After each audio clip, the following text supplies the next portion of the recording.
Well, hello, Courtney, and good evening to everyone who's watching this. Oh, not good evening, but good day, Any time of the day. time of the day. So what I want to do, it's called collapsing anchors, NLP technique. So Courtney, um, I remember you telling me that there was a situation with a person that you were less than comfortable with. I just feel like I'm wanting things I'm never going to get from this person. But so I'm like, All righty. So, for those who are watching, think of either someone, like in Courtney's case, that you're uncomfortable with and you'd like to feel uncomfortable, or it can be that maybe you're going to have to talk to someone and you're nervous about giving a little talk or a speech.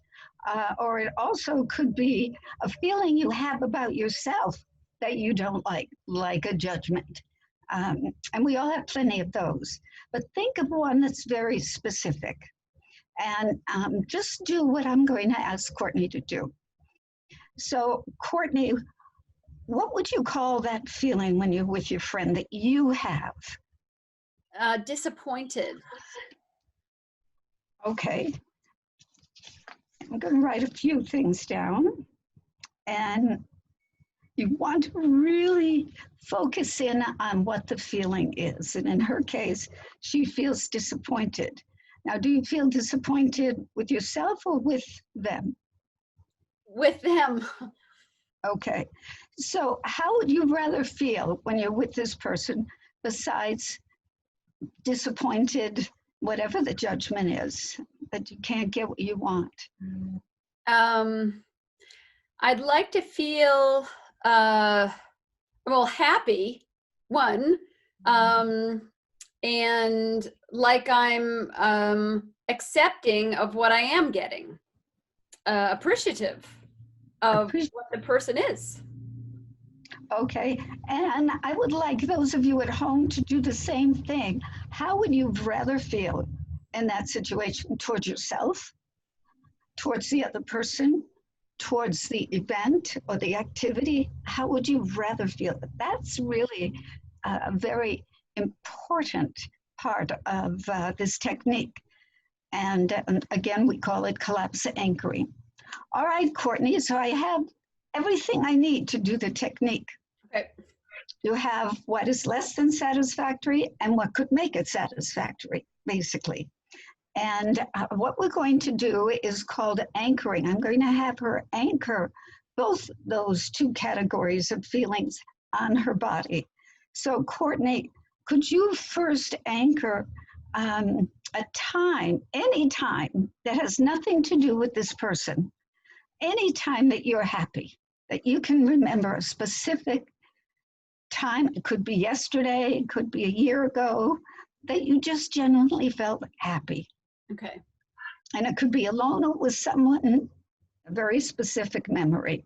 Okay. And what I want you to do in that memory is to float into it so that you're going to be looking from your eyes in the memory, listening from your ears in the memory, and feeling that happiness. And you may be sitting or standing or lying down.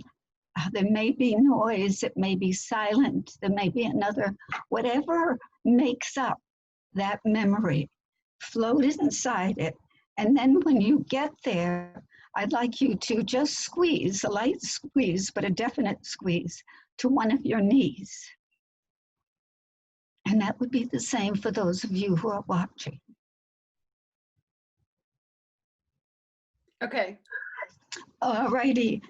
Now I think you can see that while she was floating, when she got into that state, on the outside you could see that there was a change in her face, as far as a smile was obvious, but also a more intense coloring in her face, and her lips actually got bigger, which happens when you feel your emotions. So that's one of the feelings. The next one was accepting. Mm-hmm. Now, again, I'd like you to go to a memory where you just accepted either a person or a situation, can even be an animal, for simply what they were. And it was easy. Some memory of that. Okay. And again, Courtney and all of you, go to that memory again, float or jump or skip into that memory, looking from inside the memory, listening from inside the memory, and feeling from inside the memory. What time of day it is, or the temperature, or the colors, whatever. It might even be a smell or taste that allows you. Okay. And then squeeze right on top of that last squeeze on the same knee.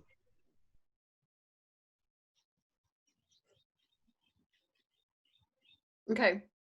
All right, great. And I'm going to ask you for one more feeling. So for Courtney, her last one is going to be appreciation. Now yours doesn't have to be the same feeling, but whatever is a feeling that's worth having. So once again, Courtney, where is it that you feel appreciation for or feel appreciated? Could be either one. Okay. And again, the same thing, float into that memory so you're more what we call associated. You're there hearing what you hear, seeing what you see, feeling what you're feeling. And then when you're there, squeeze it again. We're going to stack it right on top of the other two with a squeeze. Okay.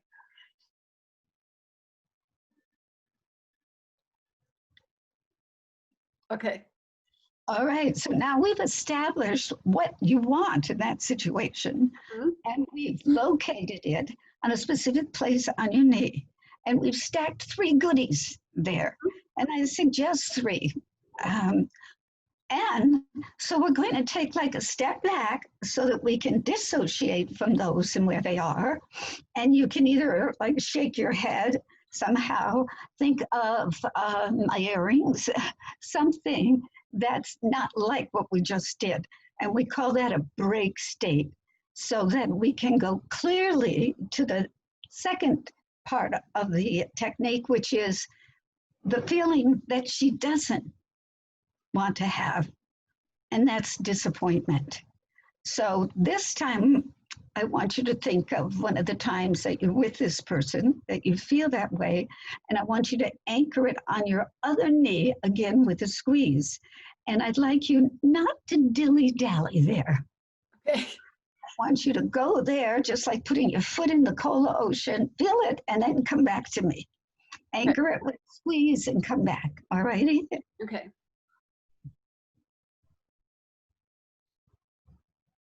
A specific memory once again.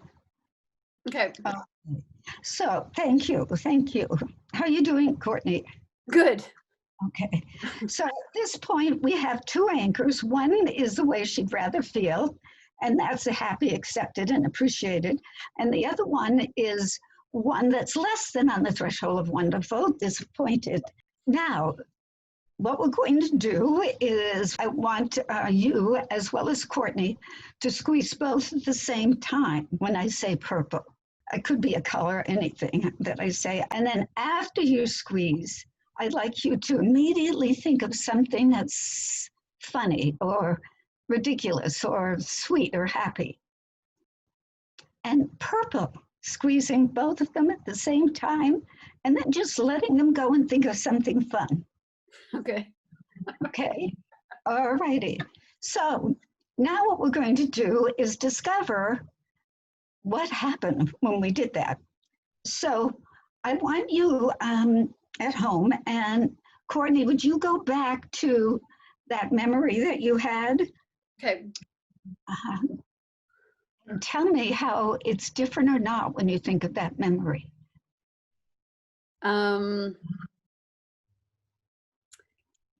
I have to fight to see it from the same POV that I was in when it actually happened. It's more like I'm over here looking at the scene and I'm not really sitting there. So the way I see it now shifted. Okay, so that's one thing that's different. Her perspective is different. She's outside of it.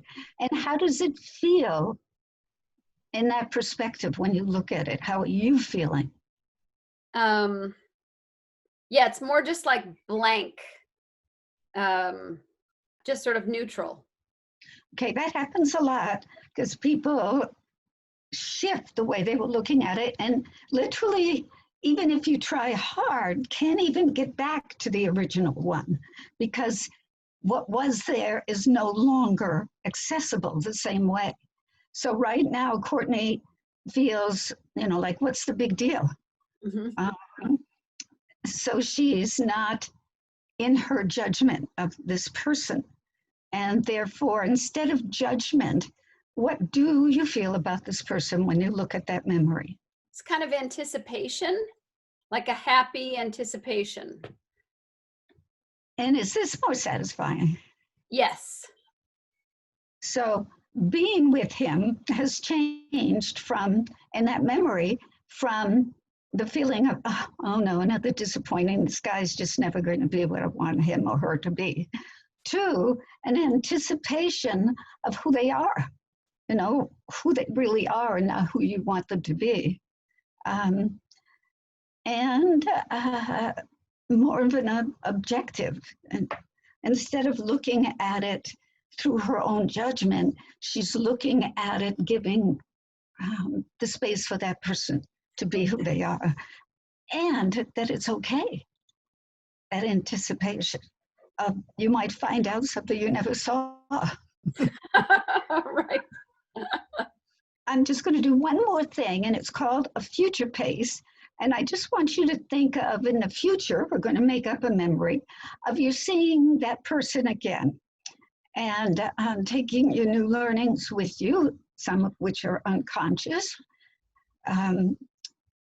Tell me what happens when you think of seeing that person, let's say in the next week somewhere. Okay. Yeah, it feels fun. I feel like, oh, great. Okay. Yeah. Yeah.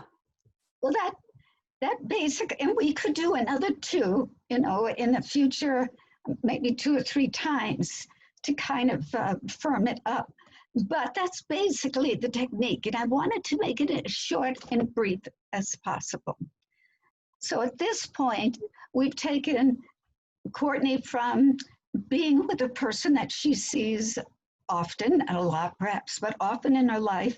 And instead of making it a situation where she holds a judgment that doesn't make her feel good and probably doesn't help the relationship, to one where she feels anticipating and also happy. So the technique will work just about every time if you can associate to those memories, because this is the last little point, the body on its own prefers happiness, joy, peace, and compassion. It prefers life. Feeling disappointment, sadness, anger, whatever, is against life. It's like a no to the cells. And so when you touch both of them at the same time, if the positive is at least as strong as the negative, that's why I have 3, then the body will always gravitate towards the highest, towards life, because that's its default state, is to live in pleasure. So that's what we did. Thank you. Be safe and be kind to yourself as well as others, particularly kind to yourself. That's what's up for us. Thank you again. Thank you, Courtney. Thank you. Thank you, Lynn. Everyone.